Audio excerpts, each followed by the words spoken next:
Mimi nje ya biashara pia nafanya kazi ya kusaidia watu wanaotaka huduma za kwenye mfumo, lakini zinakuwa kwa wafanyabiashara kuna masharti makubwa yanaongezeka.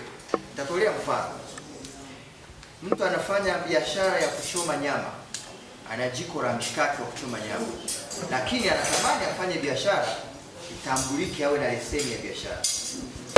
Lakini mtu huyo ukiingia kwenye mfumo, tusimamishe kwamba ukiingia kwenye mfumo wa serikali unamtaka mtu huyo awe amesajiliwa BMT, Bodi ya Nyama Tanzania.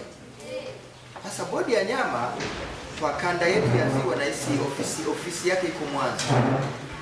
Kwa hiyo mtu anayefanya biashara ya kuchoma mshikaki analazimika aidha safiri aende Mwanza kwenda kusajiliwa kupata kibali. Na kibali kile ili aweze kukipata analipia shilingi 95,000.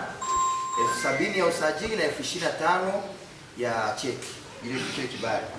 Sasa je, Mheshimiwa Mwenyekiti, hatuoni kwamba wafanyabiashara wa namna hii ambao wako tayari kulipia mapato ya halmashauri, lakini kwa sababu ya kodi zetu wanaweka ambavyo kimsingi kama vikiwa imara ndio vina uwezo wa kufanya sisi kufikia malengo.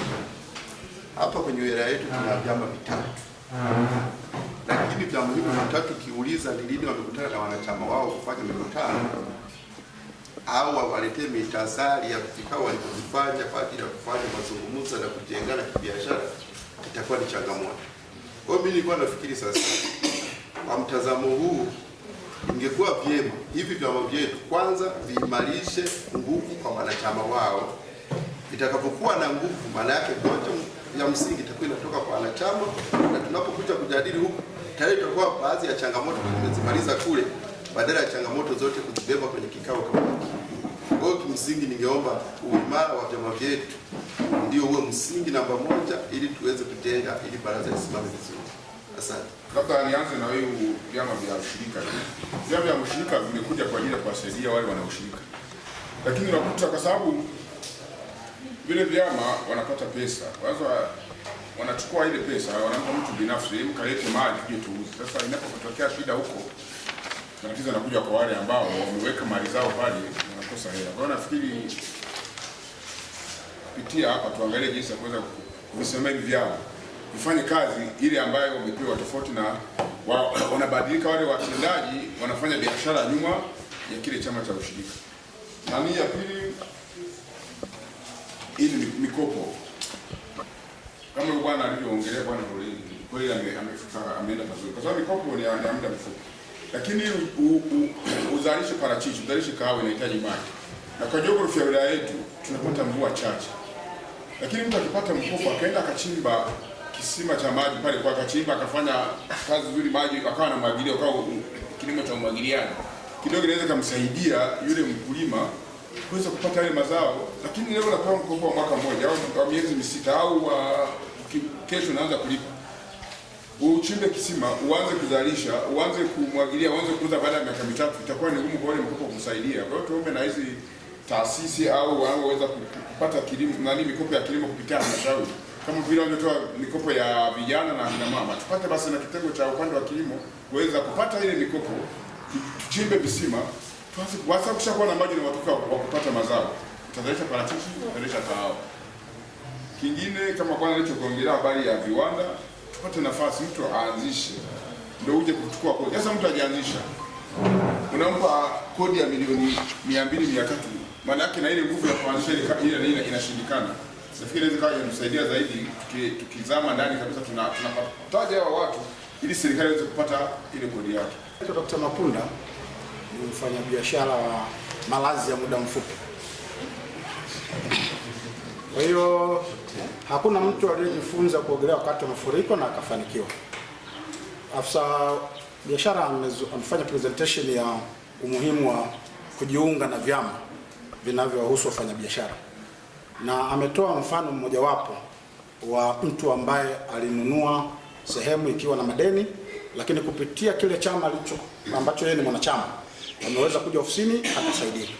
Kwa mimi nitoe wito kwa wafanyabiashara wenzangu kuona kama ni aibu kwa mfanyabiashara kukosa kuwa na chama chochote kile ambacho affiliate nacho, yani unajiunga kwacho.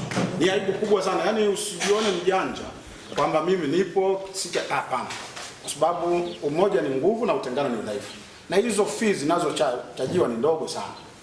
Kwa hiyo mimi hilo la kwanza, isionekane kama sifa kukosa kujiunga na chama chochote, badala yake ionekane kama ni aibu. Hilo la kwanza. Lakini la pili, nimesikia mahala fulani hoja ya vijana na kwamba wanaenda hawana options za kutosha, wanaamua kukimbia wote kwenye bodaboda, na mtu mmoja hapa akazungumza kitu ambacho kilinibariki. Tunazungumzia vijana wetu. Sasa nikakumbuka wakati fulani nilikuwa natamani kujenga tenki la maji. Nikamuuliza mtu mmoja, akaniambia kama una 15 milioni wala usihangaike. Kwa hiyo mimi nikakaa chini kwa kuamini kwamba 15 milioni ni parefu. Lakini katika kuongea nikaongea na mtu mmoja akasema, daktari, ukiwa na 5 milioni mbona unajenga tenki la maji? Kama 5 milioni is within my capacity katika kipindi kifupi. Kwa hiyo nikafuatilia, nikagundua kumbe kweli. Nikagundua nini? Nikagundua kwamba mambo mengi tumeshindwa kuyafanikisha kwa sababu hatuna maelezo ya kutosha. Mimi nikiwauliza kwa mfano wafanyabiashara, database ya vijana wanaotamani ardhi, nani anayo? Yaani tunazungumza kwa vijana hawanakosa fursa, vijana where are they? Nani ana takwimu za vijana ambao wanatamani kuwekeza kwenye ardhi lakini wamenyimwa fursa na serikali? Kwa hiyo kwa mawazo yangu nikafikiri kuna mahala tunatakiwa tuanzie. Sasa wakati mwingine nachanganyaga na kazi ninayoifanya. Kule kwetu sisi tunasema uti wa mgongo wa matibabu ni kugundua tatizo la mgonjwa. Yaani mgonjwa anayeumwa jino kwa sababu ya tatizo la sikio, uking'oa jino unaonekana wewe ni mshenzi kama washenzi wengine.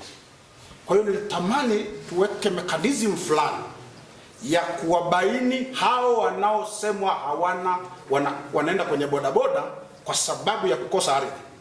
Then kama serikali waone ni kiasi gani, yani wajue nitobeye kuna vijana wawili wana interest ya kuwekeza kwenye kilimo lakini hawana ardhi. Mganza hiyo rekodi iwepo mahala fulani, sijui kama najaribu kueleweka. Lakini la pili, jambo la tatu, tugawanye hawa watu kwenye makundi mawili. Yaani ukimzungumzia Kemgunda changamoto zake ni tofauti na changamoto za mtu aliyemaliza shule mwaka jana. Kemgunda analalamikia wingi wa kodi. Huyu ndio yuko kwenye initial stage, ndio anataka kuanza. Kwa hiyo wakati tuna address wingi wa kodi, hawa ambao ndio beginners wanaoanza, tuwaone na wao changamoto zao ni zipi. Lakini hatuwezi kuona changamoto kwa sababu hapa hawapo. Lazima tuwe na database, tuwe na kila kata kama tarafa wafanyie kazi ya kujua kwenye tarafa fulani, kwenye kata fulani kuna vijana wangapi wenye moyo wa kuwekeza kwenye kilimo lakini hawana ardhi. Nimesikitika hapa afisa biashara anatoa takwimu za maeneo yaliyotangazwa, alafu so far hakuna hata mfanyabiashara aliyeomba. Leo unaiuliza serikali itunze maeneo kwa ajili ya nani? Ya kumsubiri nani? Kesho watakuja Warundi, kesho watakuja Wachina, malalamiko kama yanavyoendelea. Serikali haijali wazawa. Sasa kwa sura gani? Maeneo yako kwetu. Afisa biashara ametangaza kwenye kikao hiki, anazungumza kama kikao cha 3 kama nimemfuatilia vizuri. Hakuna mfanyabiashara, sio tu kuomba, hata kwenda kuona hayo maeneo hayo. Alafu kesho sasa serikali itunze kwa ajili ya nani jamani? Sababu serikali inataka imefungua milango. Tuliopo ndani tumeshinda, si ndio? Wale Waswahili wanasema ukisusa wenzio wanakula. Si ndio utaratibu wa kawaida wa maisha? Sasa sisi kama kitu goya goya hapo mbele, ndugu yangu nilikuwa namuona hapa Kakoko. Sasa Kakoko na goya goya pale, unajua ni bwana mdogo. He has never visited hilo eneo. Kesho anakuja Mrudi anachukua, sisi tunakuja kwa kikao cha baraza hapa la biashara. Sasa serikali haituja. Kwa hiyo mimi niombe wenzangu, hizo fursa ambazo zinasemwa na serikali, tuone how best we can capitalize them. Kwa kiasi gani tunaweza kuzitumia badala ya kuwa tunalalamika.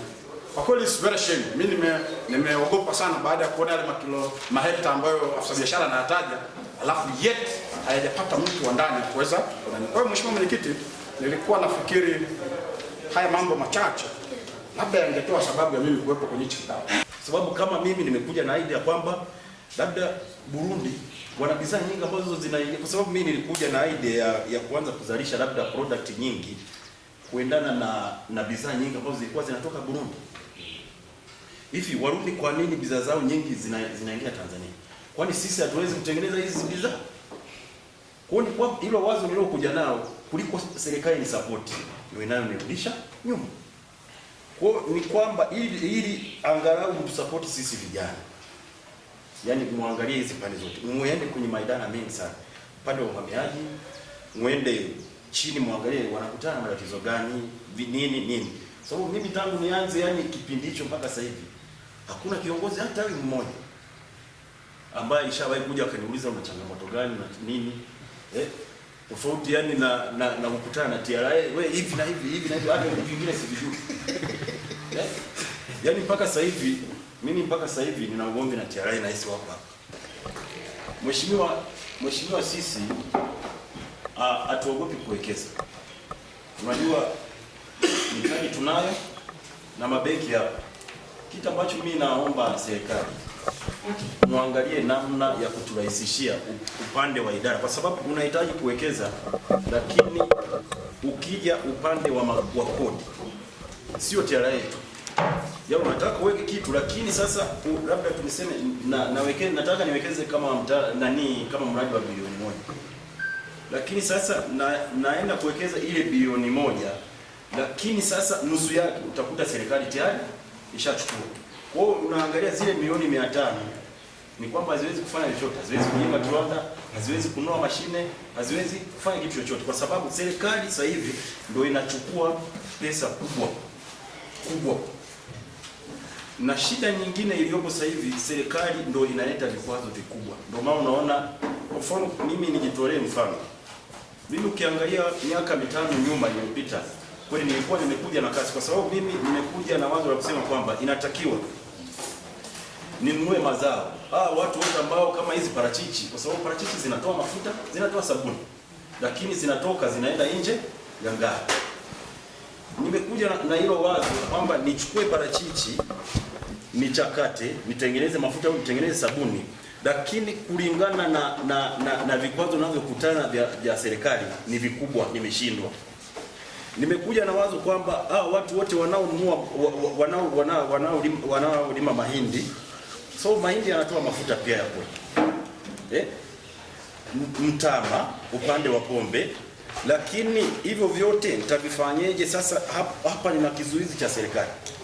Sababu yani nataka kufanya hivi hapa, hapa NMK, hapa NSSF, hapa TBS, washakuja GCRA, wamekuja yani maidara, alafu na ukiangalia makodi yao, kwa mfano ukiangalia kama kodi ya NMK ni milioni 10. Sasa milioni 10 ni kodi kubwa sana yani kwa mtu ambaye anataka kuna nini.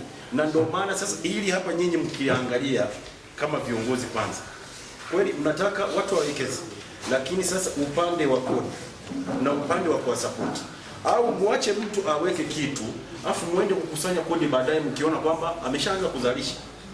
Hicho ndio kinaweza kikawa kizuri tukawekeza, na hivi vitu vyote ambavyo yani haya mazao yote yanayopatikana yani wilaya yetu hayawezi kwenda nje, kwa sababu wapo watu wengi hapa ambao wana wazo na wana uwezo wa kuchukua hivi vitu vyote wakavichakata vikarani, lakini sisi tuna vikwazo kwenye upande wa kodi. Tusaidie upande wa kodi, mtuache kwanza tufanye kazi kile kitu ambacho mmeshaona kwamba kweli kimetoka, basi ndio mje mchukue kodi. Tunayojadili haishi hapa, yanaenda kwenye baraza la biashara la mkoa. Baada ya hapo wanachakata tena, yanapelekwa baraza la taifa. Baraza la biashara la taifa, Mheshimiwa Rais ndio mwenyekiti.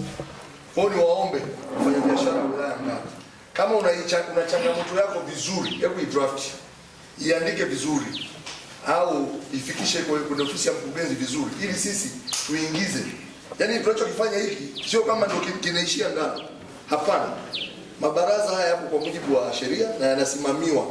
Na mwaka jana tulienda kufanyia audit kwa mara ya kwanza na ofisi ya CAG kule mkoani. Lakini kwa ushirikiano wa wadau mbalimbali, wilaya yetu katika mkoa ikashika nafasi ya kwanza. Kwa hiyo ni jambo la kushukuru na kumshukuru mkurugenzi na mkuu wa wilaya kwa kuweza kutusimamia vizuri. Lakini la pili, Mheshimiwa Mwenyekiti, tangu sisi tumeingia na timu hii, kumetokea mabadiliko makubwa sana katika usimamizi wa shughuli ya kibiashara. Hawa wafanyabiashara tumekuta historia inaeleza kwamba walikuwa watu wa kunyanyasika na kunyanyasana na watumishi wa halmashauri.